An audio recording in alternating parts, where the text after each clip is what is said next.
iskudubarid كذا إسكالها مصطفى جامع حياة عبد السلام يسمع عبد السلام إيه كان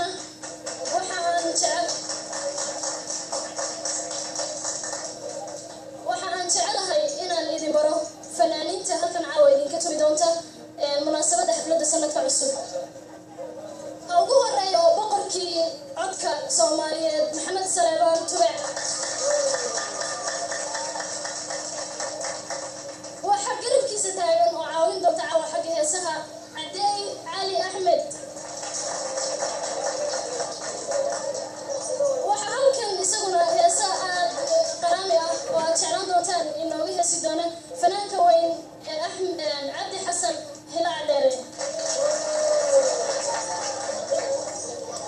dhinaca heesaha banaadiriga haddaan jeclaano waxa isagana sidoo kale idinka heesi doona halkan caawa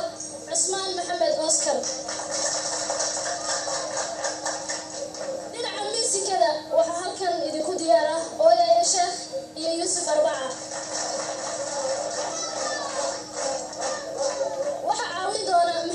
محمد يارب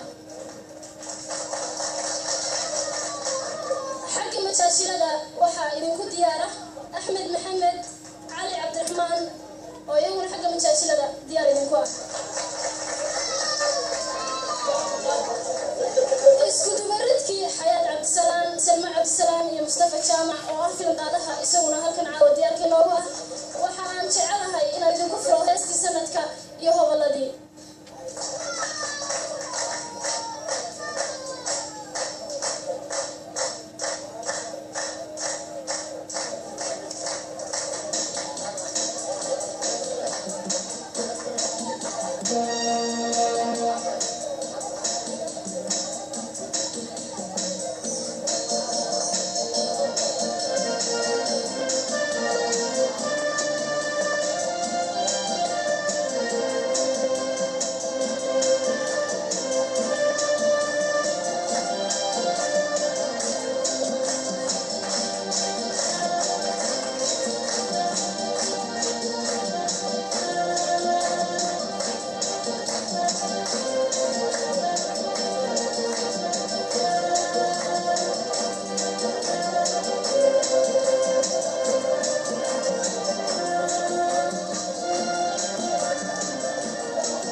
Soomaalida joogta Sooro dhalinyaro yar waayeen dumar caruur aad baan ugu mahadnaqayaa markaan magaalada sidii soo dhaweeyo ay gacmaha faran soo dhaweeyeen iyo qalbi wanaagsan waxaan aad ugu sii mahadnaqayaa iyadana Xayaat Cabdi Salaam oo gacan weyn ku lahayd walaalayaal waan soo iman meeshana qodbadii ka jeeday laakiin asiyan ku talagalay iyo farxadii waxaan halkan u midinaan kala qayb gala sanadka farxadiisa wixii aanu caawa kulli ka ciyaari karno oo ciyaari doono fanaaniin badan oo joogta sanad wanaagsan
I'm